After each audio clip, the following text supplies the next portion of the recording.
Ladies and gentlemen, very beautiful preparation, isn't it? Yes. Lots of food. Oh my goodness, beautiful dessert. And oh, yung yellow.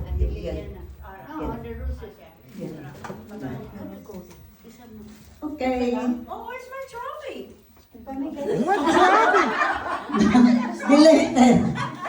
It will be November 8th. I haven't said that. Okay. From your friends of the IFMWG, Miss Yoli Claudio.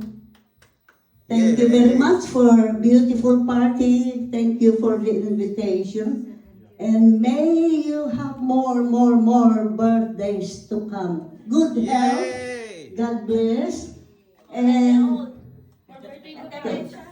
three hip hip hooray for Yoli. Hip hip! Hooray! Hooray! Hip hip hooray! Cheers, cheers, cheers. Everyone! Okay. From all of us, Miss Yoli. Thank you very much. Yay! Thank you very much. Though this occasion of my special day is in the last minute preparation, but I'm so lucky that you are here with me today, and yes, I cannot forget this thing. You know, in our community, in the women's group, if you reach the milestone age, Ate Lilia, our founder of the Illawarra Filipino Multicultural Group Incorporated, are giving us a trophy, but I don't have it today. Saturday. Where is it? It's Saturday! Okay. Yeah, it's weekend! Because I still have another celebration on November 8th there in the Australian Philippine Association. Hall. That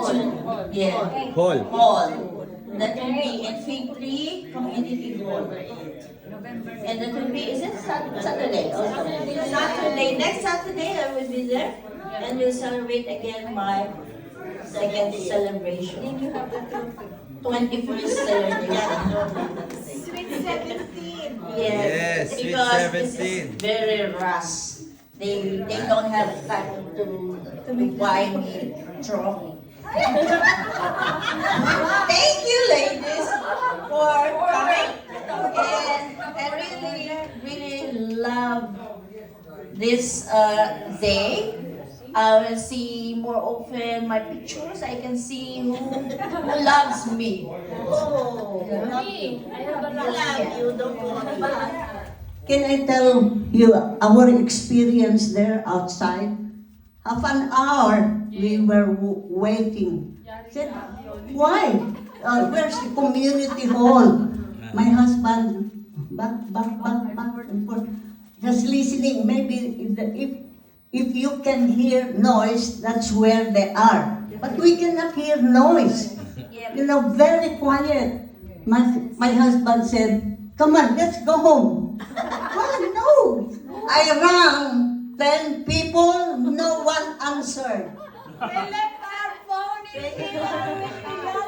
10 phone calls, no one answered. Yoli twice, the rest one each.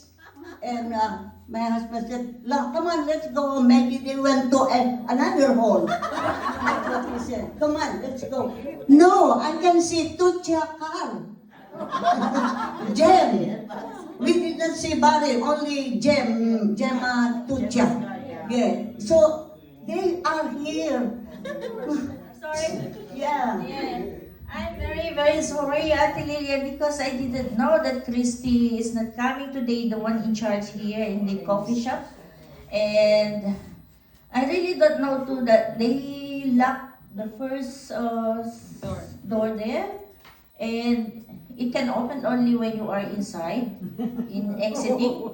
But I was Yeah, in but the door before. at first they told me you can come on the side, each side, or on the back. But I really